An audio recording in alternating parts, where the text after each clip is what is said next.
Hey guys, welcome back to my channel, Math Sprint, and you are watching the fifth video of my calculus crash course. Today I'm going to be explaining some applications of differentiation. The other applications that have been covered in the next chapters of this calculus crash course. I'm going to be delving into tangents, normals, and differentiability in this video. Before we begin, make sure you're familiar with at least these concepts, which will be very important if you want to understand this chapter in calculus. So first understand these concepts and then continue with this video. The topics to know are basic algebra, polynomials, set notation, basic coordinate geometry, how to plot a graph on a Cartesian plane, functions, limits, and continuity, differentiation and its fundamental rules, and how to perform differential calculus on different types of functions. Also, for this chapter of calculus, I will only be working with real numbers and not imaginary numbers, so do keep that in mind. All right, tangents.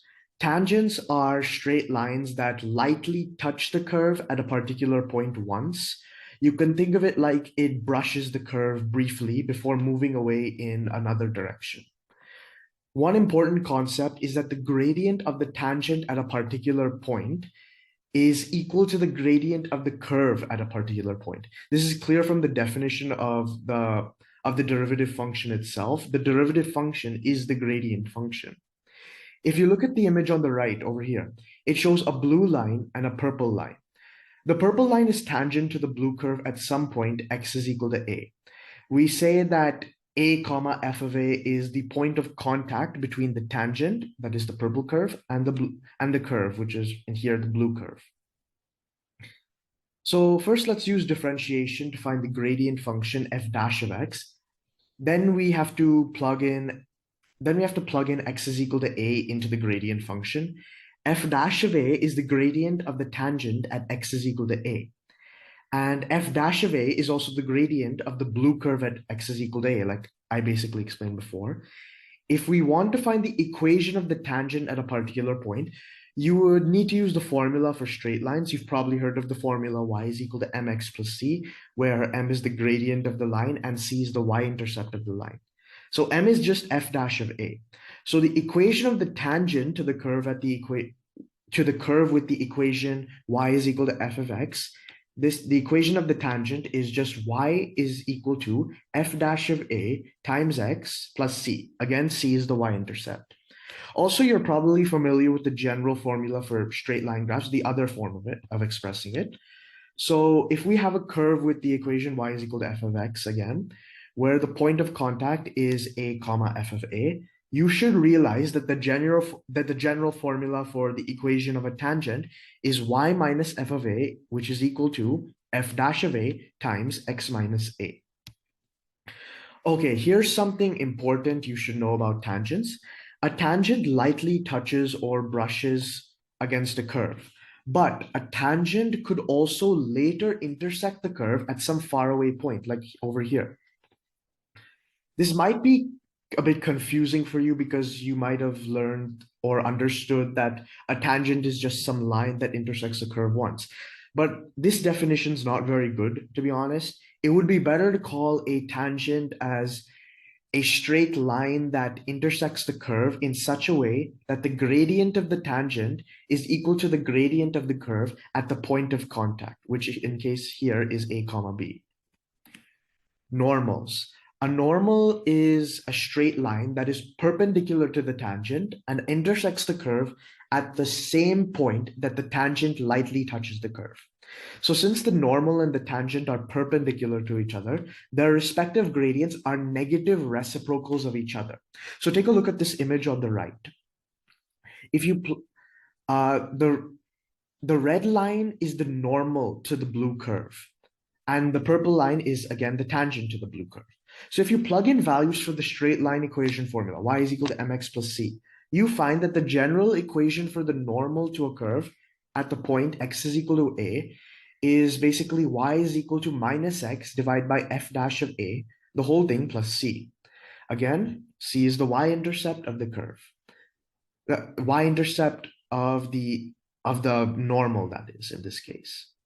Now, if we have a curve with the equation y is equal to f of x, and the point of contact between the curve and the normal is a comma f of a, like as I've shown in this image here, then the general formula for the normal, you need to remember this, y minus f of a is equal to minus 1 divided by f dash of a, the whole thing times x minus a. All right, guys, so let's do a problem on tangents and normals. So here's our problem. F of x is equal to x cubed plus x squared plus x plus 1.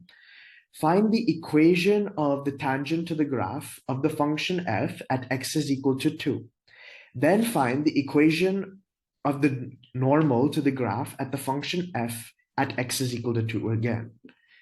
So first, let's differentiate the function f. F dash of x is 3x squared plus 2x plus 1. I've explained the rules of differentiation in another video.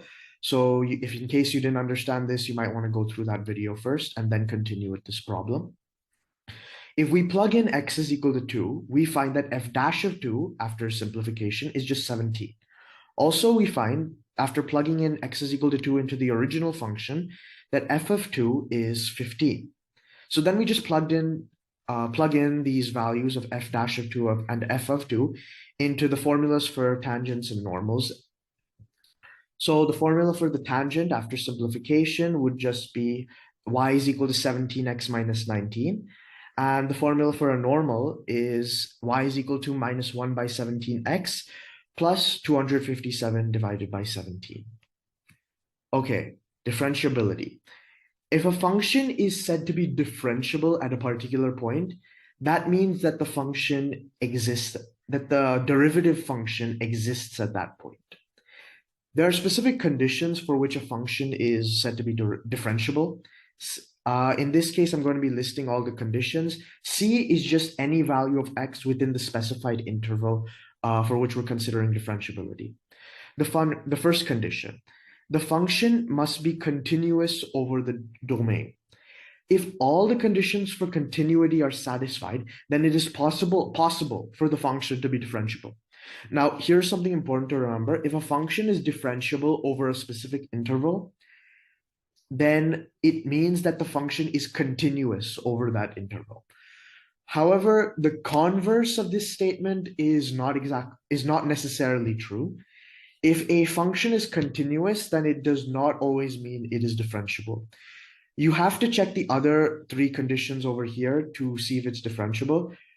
Now let's focus on the second and third and fourth conditions. The second one, you must have understood this. The left-hand limit of f dash of x is equal to the right-hand limit of f dash of x, such that c is any value within the specified domain. And essentially, this means that the limit of f dash of x as x approaches c from the left and right, they both exist. The third condition, f dash of c, must exist. And the fourth condition is that f dash of c has to equal the limit of f dash of x as x approaches c. Now, I think by now you must notice something very familiar about the conditions 2, 3, and 4. These conditions look a lot like the conditions for continuity. That's correct. I'll be explaining why in the next slide once I move on to graphs of different derivative functions. All right, so here we are, graphs of derivative functions. So if you can draw a graph for a function, you must have probably figured out that logically you can also draw graphs for derivative functions as well. I think it's better to explain how this works with an example. So let's take here f of x is equal to 2x to the power of 6 plus 4x to the power of 5 minus 3x minus 1. So the graph of function f is shown over here on the red curve in the middle. You can also perform differentiation. F dash of x is equal to 12x to the power 5 plus 20x to the power 4 minus 3. And the graph for this function is shown over here on the right in the blue curve. So if we can sketch graphs for f of x and f dash of x, then if f dash of x is also differentiable, then that means that you can also sketch graphs for f double dash of x and if f double dash of x is also differentiable, you can sketch the graph for f triple dash of x and so on. So now this topic is fairly simple, but now I'm going to explain what I was referring to in the previous slide. I had said that you probably may have noticed that conditions 2, 3, and 4 for differentiability look a lot like the conditions for continuity. Your observation is fantastic. You need to understand that a function is differentiable at a particular interval if its derivative function is continuous on the same interval. So technically only conditions 2, 3, and 4 for differentiability need to be satisfied for a function to be differentiable. So f of x is differentiable for all real values of x basically means basically how indicates that f dash of x is continuous for all real values of x. So if f of x is differentiable, that means that's only because f dash of x is continuous. Okay, thank you guys. That'll be the end of this video. Make sure you hit those like and subscribe buttons to see my future videos on mathematics. Until then, stay tuned for more videos.